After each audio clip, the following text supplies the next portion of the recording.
Kamu tahu mengapa saya percaya 100% bahwa semua rezeki yang kita dapat itu adalah dari dan untuk keluarga karyawan kita. Karena memang seleksi ketat sudah saya lakukan jauh-jauh hari. Tim kita adalah tim pilihan. Kamu tahu itu ya, Mardiu. Ini adalah dialog saya dengan sang babe, bapak angkat saya berlanjut. Gak ada orang yang perilakunya buruk di perusahaan kita. Demikian dia menjelaskan cukup panjang. Sekarang saya tanya ke kamu. Begini ya, ada 4 hal dalam organisasi itu. Dan apa yang kamu harus lakukan terhadap SDM tersebut. Pertanyaan pertama, kalau ada orang attitude-nya baik dan produktivitasnya baik, kamu apakan? Saya jawab, mungkin saya promosikan, mungkin saya akan naikkan jabatan. Saya lanjut ya. Yang kedua nih, kalau attitude-nya baik tapi produktivitasnya buruk atau rendah, kamu apakan dia? Saya motivasi, saya coach, atau mutasi? Demikian saya mencoba menjawab sebisanya. Kemudian dia lanjut lagi. Sekarang bagaimana kalau attitude-nya buruk tapi produktivitasnya bagus? Kamu apakan orang itu? Saya jawab, mungkin saya training, saya kasih team building.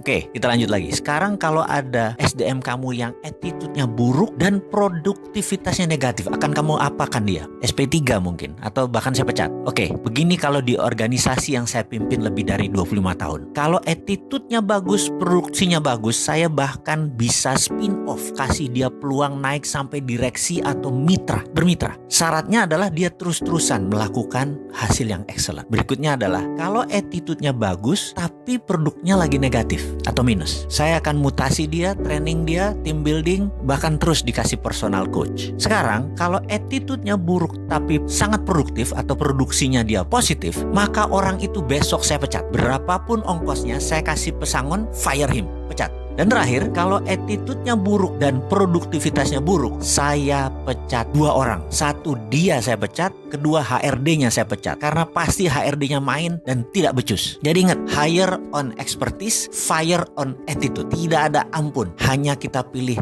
attitude yang terbaik. Jadi di organisasi kita, Mardigu, semua orang attitude-nya baik, titik. Yang nggak baik semua udah keluar. Jadi kalau belum ada rezeki, kita harus bertahan. Karena pasti ada cara untuk kita keluar dari masalah tersebut. Karena semuanya orang baik. Tuhan itu baik dan sangat baik. Dan tahu kapan rezeki itu diturunkan selama semuanya benar. Yaitu attitude-nya benar. Kalimatnya membuat saya terdiam. Hanya melanjutkan makan siang sambil berpikir. Dan saya teringat 6 bulan setelah peristiwa kami berdiskusi ini, perusahaan menandatangani sebuah kontrak senilai 12 digit dari PLN. Dan sampai sekarang proyek itu berjalan dengan baik. Bagi saya, itu adalah rumus berbisnis dengan orang baik. Pasti hasilnya baik. Dan orang baik hanya nyaman dengan orang baik. Atau dalam bahasa Inggrisnya, a bird at the same feather flocking together. Burung dengan bulu yang sama nongkrong di tempat yang sama. Alhamdulillah.